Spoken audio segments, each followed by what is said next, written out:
Hey witches, welcome to Busy, Gritty, Inked and Witchy, a magical living podcast for the busy witch. I'm Morgan, eclectic witch of almost 25 years, Avalon priestess, and busy witch. Here we'll talk all things witchy, from current metaphysical happenings to my busy witch tips and tricks, and everything in the in-between.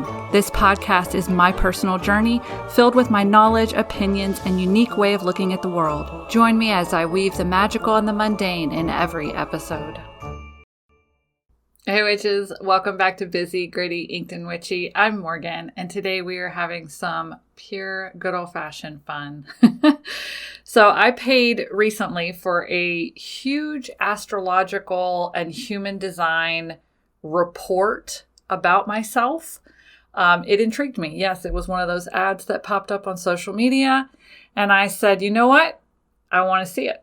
I want to see it because they combined astrology, so my astrological birth chart, along with human design, along with something else called like gate keys or something. Still don't know what the fuck those are.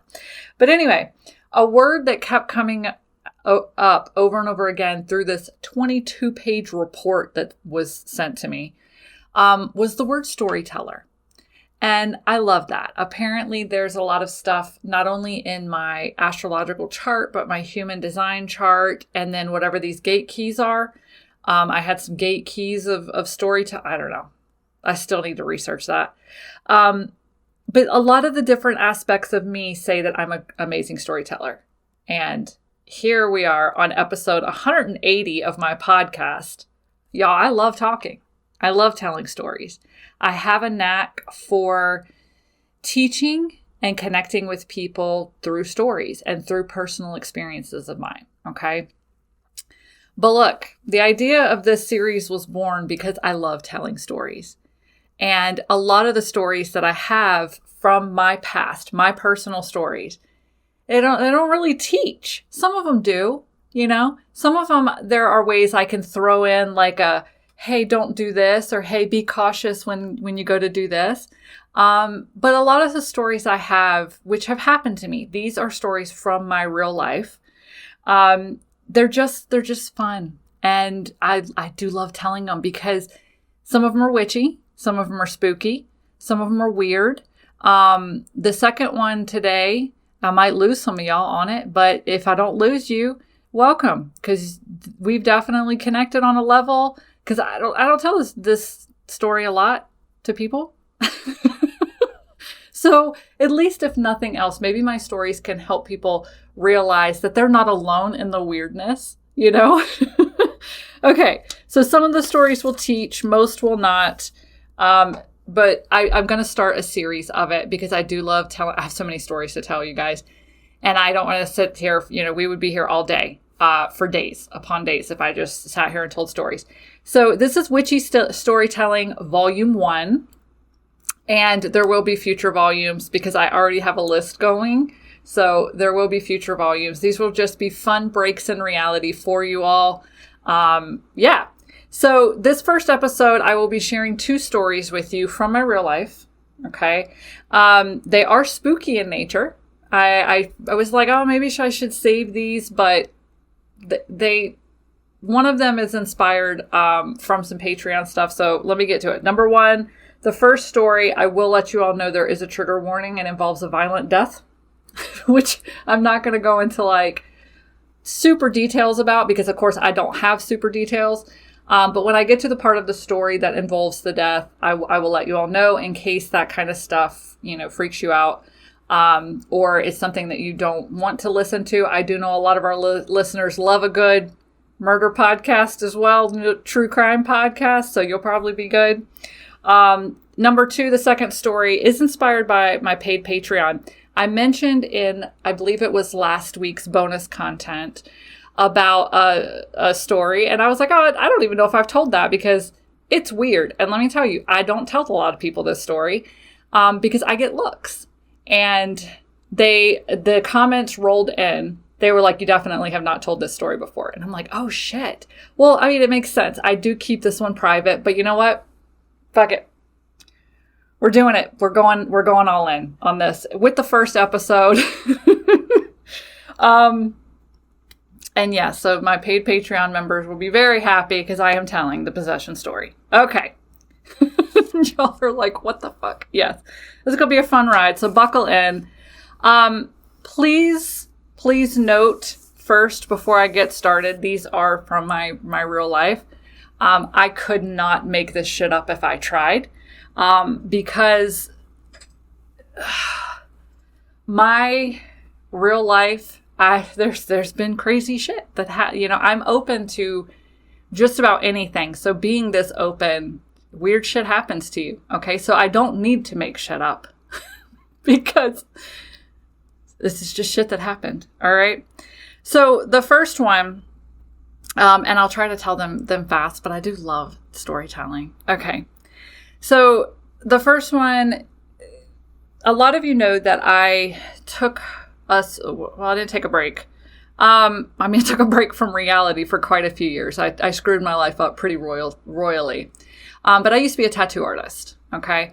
And in order to be a tattoo artist, you have to apprentice. So a tattoo shop was opening up in the town where I was. At the time, I owned my brick and mortar witchcraft store. I moved my brick and mortar witchcraft store to be beside the tattoo shop so that they could put a piercing studio in the back of it. Because at the time, you couldn't pierce and tattoo in the same building in South Carolina. Like, let me tell you guys, this was like 2009 and tattooing had just become legal. Okay. So that's how ass backwards South Carolina is. Anyway, so I kind of stepped away from my brick and mortar store to learn how to tattoo. And you have to either apprentice as a shop apprentice, but there was a guy that was running the shop who was the general manager of the entire, the company that I worked for owned eventually about 5 or 6 different tattoo shops, a strip club, some piercing. Our company meetings were at a strip club. Anyway, side note there. Our piercing studios. I mean, the guy now sells used motorcycles from the last time. He was a horrible person. Anyway, like the owner. Anyway, another side note. The guy I apprenticed under was the general manager for the whole company. And so the minute that he saw me, so let me explain Turner. Turner, we called him Turner. He was a big biker dude, so probably 6 foot, huge, like fluffy, and, big beard.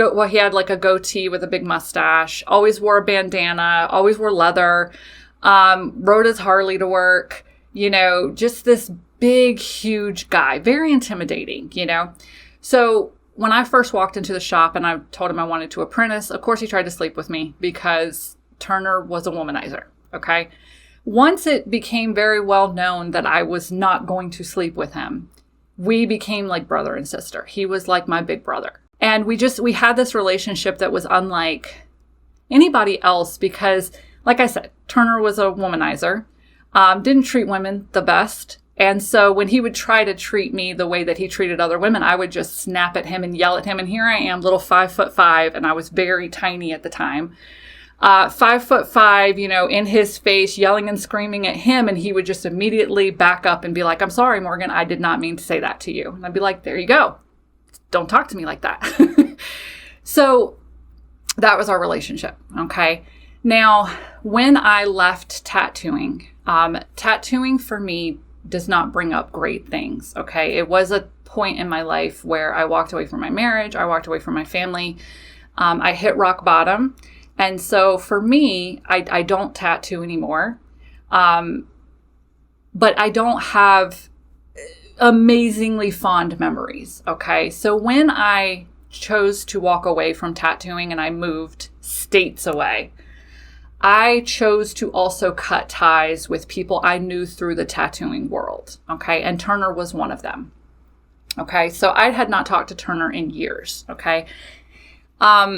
So years had gone by and I was living here in Arizona and I had just opened my Etsy store. So I was really getting back into witchcraft and opening myself up psychically again and opening myself up spiritually again. And it was early in the morning. I remember I had taken the kids to school and Colin was at work. And we had a 2-story house at the time with like one of the staircases where it came down a little bit and then kind of took a 90-degree turn, and then went down a second time. And that was, one flight of stairs. And so I was doing laundry. And I remember bringing the basket downstairs so I could fold it and like watch TV. And I get to the bottom of the stairs and all of a sudden out of nowhere, I just hear very loudly. And when I say hear, okay, for those listening, I'm talking about my ear, but also my third eye. It was very much like a cosmic hear. Like if you have ever heard ghosts or dead people, this is what it was, okay? But I heard very loudly a man yell my name at the top of his lungs. And it was so loud to me that I was almost about to step off the last step of our stairs. And I literally it hit me like a rush of energy. And I stumbled backwards and I was like, whoa, what? Who are you? Holy shit. And who are you? And why are you angrily yelling my name? What the fuck? Okay. So I put the basket down. I go walking through my house like, who the fuck? Hello? Who is here? Like, and I knew it wasn't a human, so I'm like, who are you? I'm here to help. Like, I'm here to listen. Do you need help? Like, what's going on? Never got another reply. So this was, like I said, I had dropped my kids off in the morning at school. And so I don't remember what month it was or anything. In Arizona, we have 2 different time zones throughout the year. Half the year we're in Pacific time zone, half the year we're in Mountain. So we're approximately 2 to 3 hours behind the East Coast. Okay. So this would have been about somewhere around 8 or 9 a.m. Okay. Which would have been somewhere around 11 to 12 p.m. Okay. On the East Coast. Okay. 11 to 12.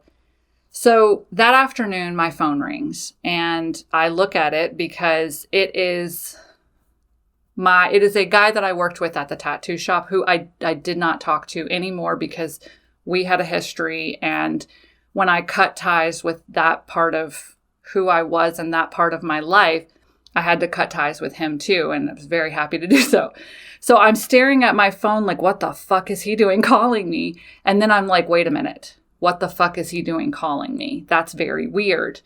So I answered it and he said, hey, I know it's weird for me to be calling you. And I'm like, yeah, dude, like this, no contact. Like I cannot talk to you. And he goes, Turner's dead. And I said, whoa, what? And he said, Turner died this morning. And I said, how? So trigger warning, this is the violent part of it. So if you're not good with this, maybe skip ahead a minute and a half-ish. I'll try to get through it quickly. Nope, it'll take a little bit longer, probably maybe 2 minutes.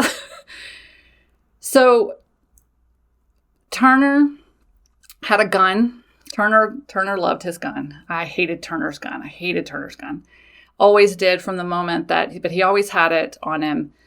But apparently he was sitting at the tattoo shop in Columbia, and this apprentice at the time, which I knew that kid too, he lived with me for a little while because he was dating a friend of mine, was late to work. And the kid came in and Turner took his gun out on the table and set it on the table. This was the story I was told. And he said, oh, you're late again. Let's play Russian roulette to see, if you get to keep your job here. And the kid was like, no, fuck you. And Turner said, I'll go first, and picked up the gun, and it did not work out well for him right there in the tattoo shop. So violent death, and that's when I was told that it had happened that morning. And the tattoo shop usually opened around noon. Most of them did. So that's when I realized that the name that I heard, or the man that I heard who angrily cried out my name was Turner. Like, I don't know if it was the moment of his death or once he died and was crossing over or something. But I just got tingles all over my whole body because, like, holy shit, right? Just to give you all another little side thing, the rumor is that Turner had stage 4 lung cancer and knew that he was not doing well.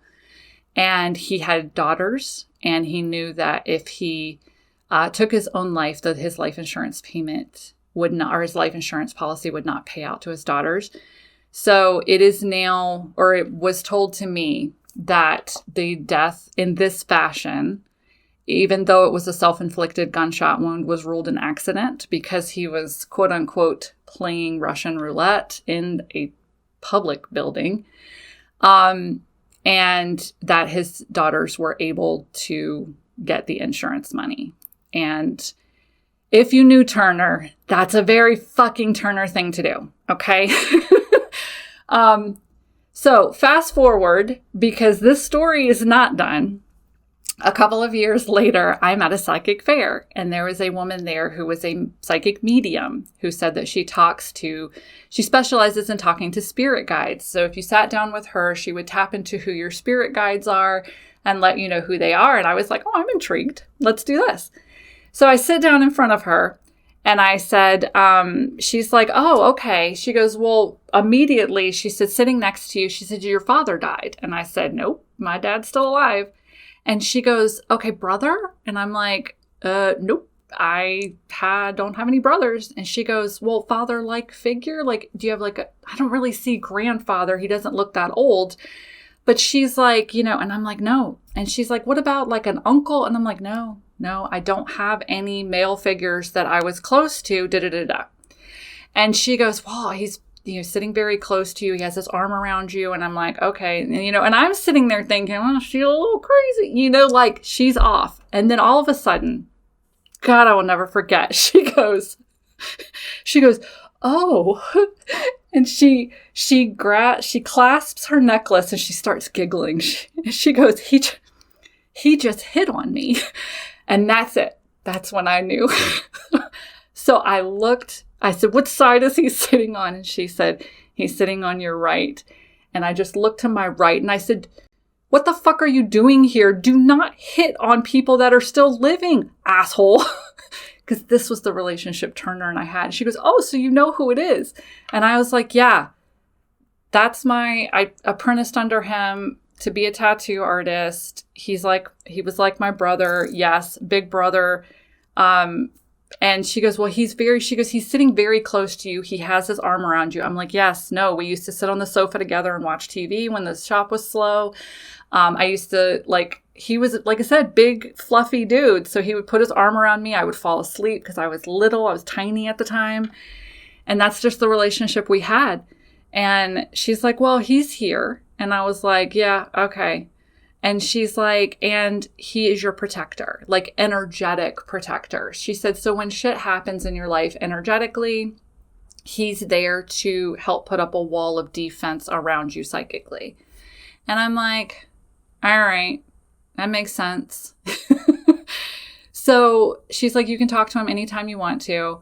Over the years, I've never tried to have anyone else confirm this. And I've never sat down and in meditation, talked with Turner. I do just accept the fact that he's here. I don't know if he still is, to be honest. I know that, as a witch and as someone who meditates, I have the ability to connect with him at any point that I want to, actually connect. And I just choose not to because in a way it's just comforting to know he could be there. But then also I loved him. I did. He was like a brother. But he hits on live psychics when he's dead. That was him. That was Turner. So it was almost like finding out some absolutely horrible news and absolutely comforting news at the exact same time to know that in the afterlife, he's still with me, So anyway, starting to get emotional. So let's move on to story number 2, which is the possession story. For those of you who are on my paid Patreon, if I did not lose any of you with the past apprentice death thing story, I might lose you now. All right, so we have a haunted tattoo. Oh my God. Let's ground for a second. Let's get rid of that story. Okay, here in Tucson, we have a haunted antique mall. It's the 22nd Antique Mall. Okay. The story goes that there is a woman up in the second floor in the back corner that haunts the place. I can say that I've been in there a bazillion times. It's one of my favorite antique malls. I've never seen her or felt her back there, but I can say this. The second story of that mall is cooler than the first story, which is weird because number one, it's Arizona and nothing is cool in Arizona. Number two, it's the second story and heat rises. Okay.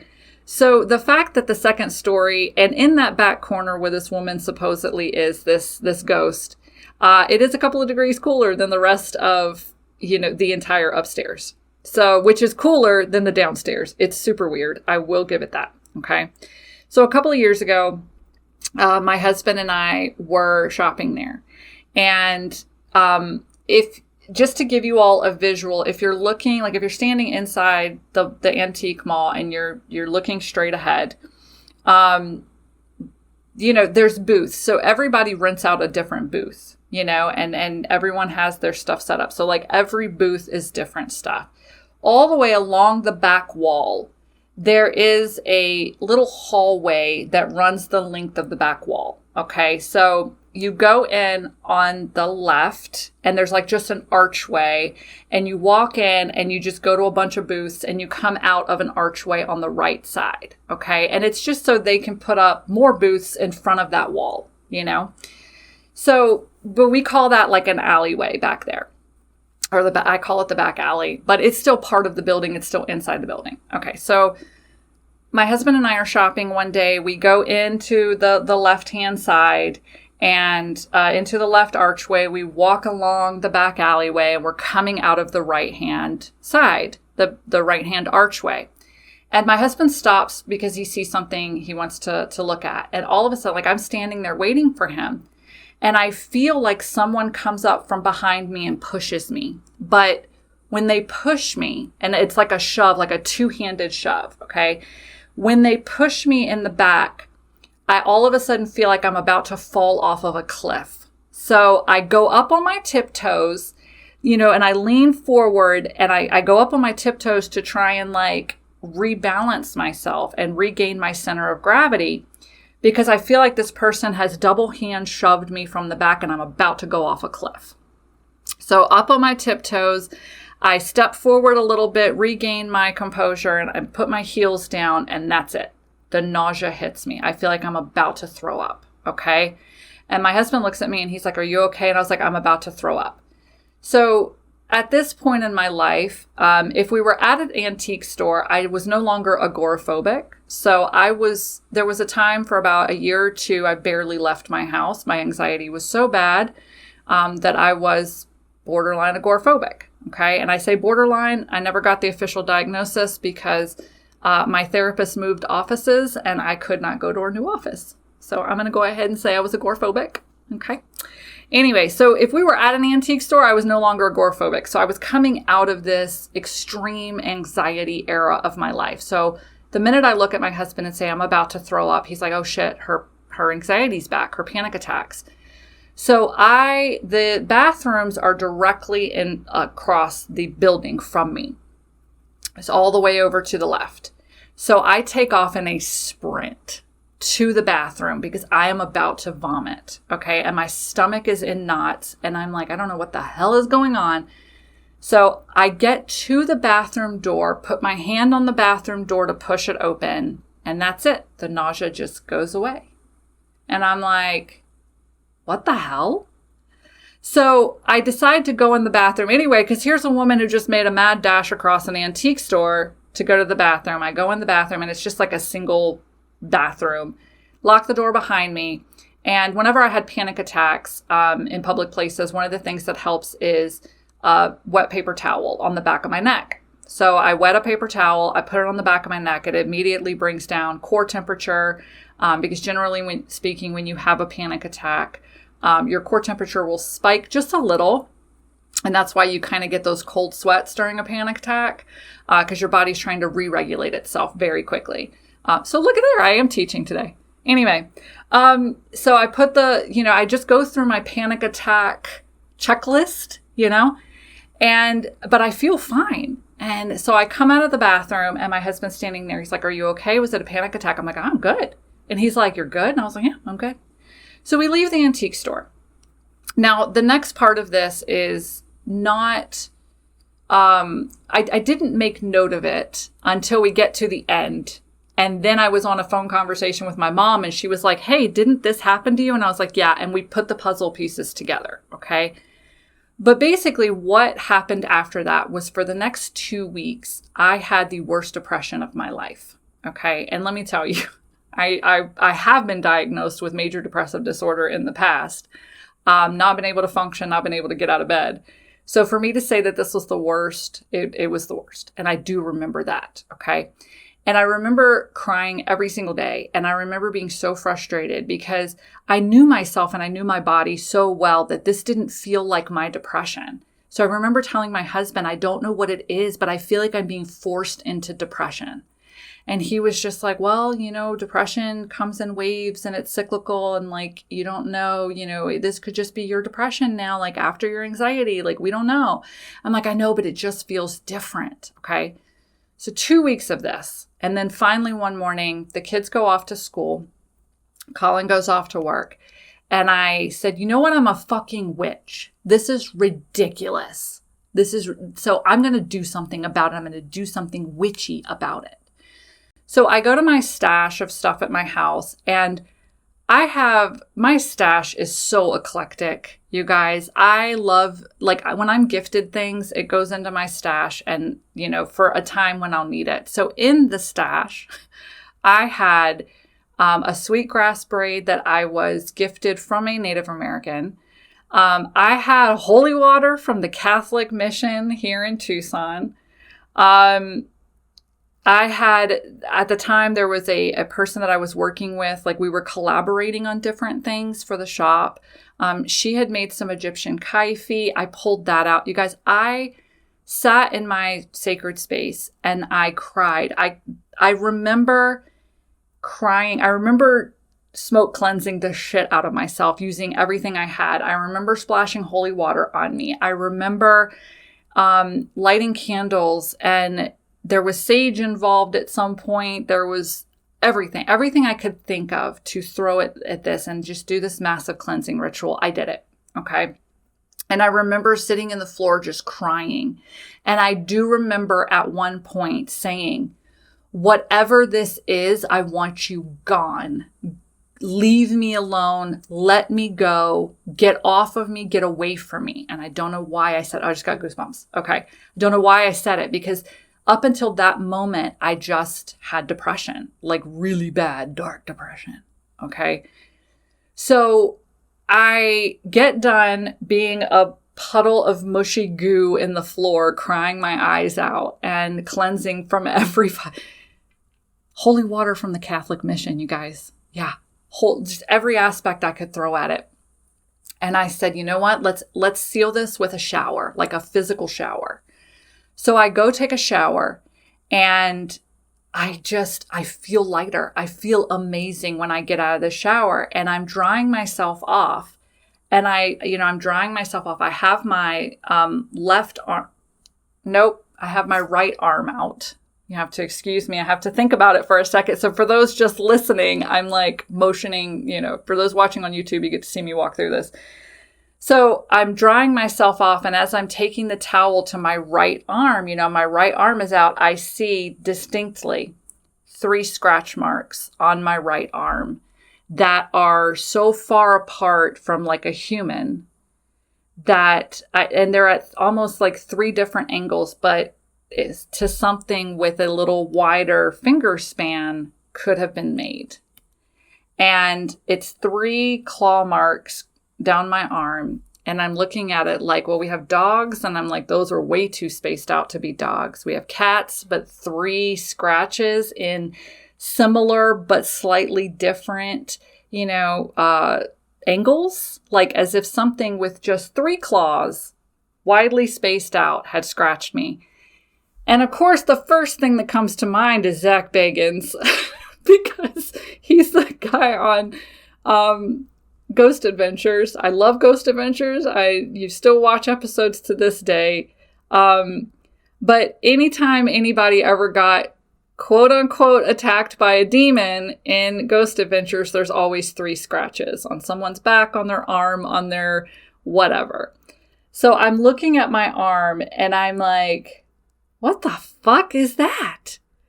Because like I'm trying to recreate, I'm a science nerd, you guys. As much as I believe in the metaphysical and the weird and the strange, I am still a science nerd. I am still based in logic. A huge part of me is, okay?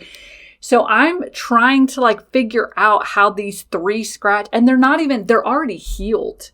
Like that's the other weird thing is there's just 3 scratches on me. They're not open wounds. They're not surrounded by like the puffy skin as if they had just happened. These are 3 almost healed scratches that I have never noticed on my body before.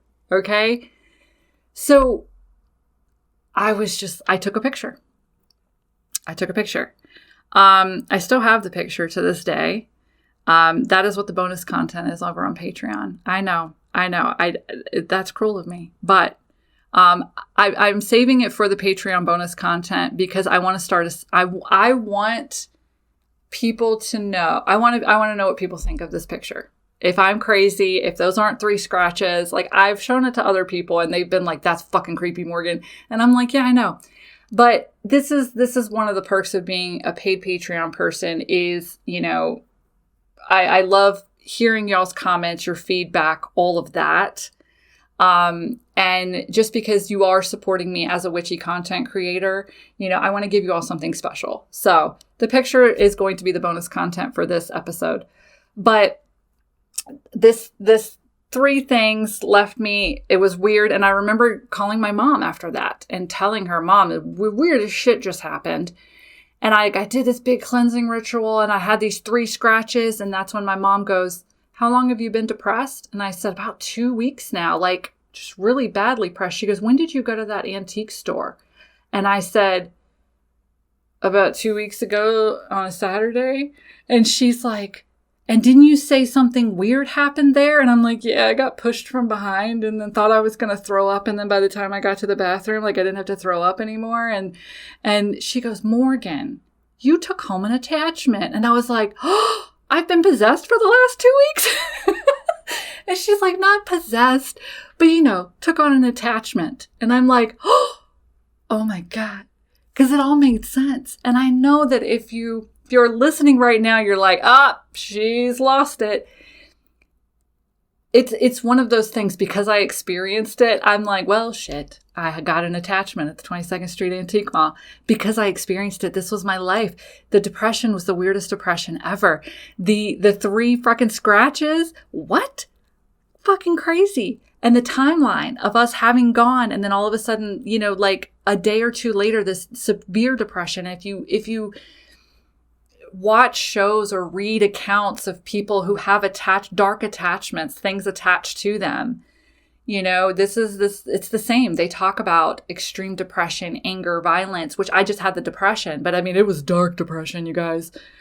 And I've never had that dark of like, even at my worst, you know, I always thought about my children, like, you know what I mean? So they carried me through the dark depression times. You know, this time I still carried me through, but there was something different, you know? So just putting it all together, I was like, oh my God. And then what also hit me was like, while I was doing this cleansing ritual, sitting in the floor, just crying. And I don't have formal rituals. You know, I'm a feral witch. I'm an eclectic witch. I don't sit down and like do things in a certain order. I do what I feel. And so I'm sitting in the floor and I'm crying, and this is part of my ritual. And then I start saying, I don't know what has affected me, but it's time for you to go. I want to get rid of this. This needs to leave. And to say those words, like, what the fuck? It was just crazy. And I didn't have depression anymore. That was another big indicator. After this cleansing ritual and this banishment, I guess, no depression. I was back to normal. So, if you are asking, yeah, I did send the picture and my story to Zach Bagans years ago on Facebook. He's never read the message. It's fine. But I just thought, hey, if you want to come investigates a place. The fucking 22nd Street Antique Mall, pretty spooky. I mean, they say it's haunted, but that's upstairs, and I don't know what the fuck is downstairs. To this day, you guys, to this day, I still shop there, okay? Still love it. That back corner, it makes me dizzy as hell. There is something in the back right corner of the back alley, section of that store. It still to this day makes me dizzy. I have taken Megan, our creative director, with me to that antique mall. She gets nauseous in that back corner. There's something dark in that back corner. So now, here's the learning lesson in this one. I carry around cleansing spray with me. I will not go into that antique mall or any other antique mall without using either our everyday magic mist or our witch's shield. Our witch's shield is the one that I, for the longest time, carried in my purse in case we ever stopped at that antique mall or any other.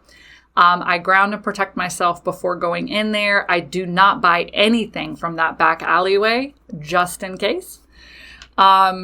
But yeah, I heavily protect and ground myself now when going into there, and especially in that back corner. Because to this day, I still test it. If you're like, why do you even go back there? Because I want to see if I still feel something back there. And there is something still. So whatever was back there attached itself to me, or attached a little baby, and it rode home with me.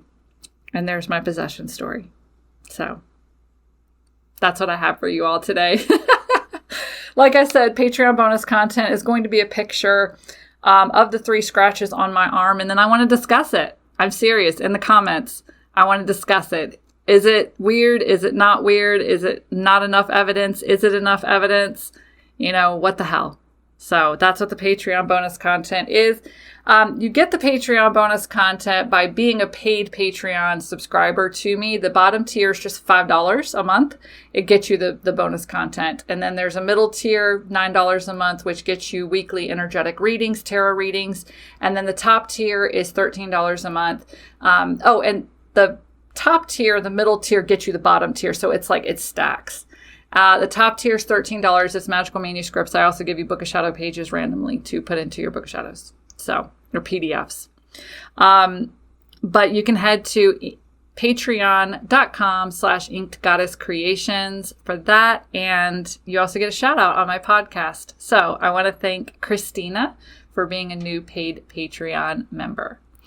I want to thank you all for joining me, for sitting through. Yeah, I was trying to make this one short. It's a longer episode. I love storytelling, you guys. So this is going to be Witchy Storytelling Volume 1. Please let me know if you enjoyed this in the comments, either on Spotify or YouTube. And then, or on Instagram or TikTok, because I do put the little soundbite videos up there as well.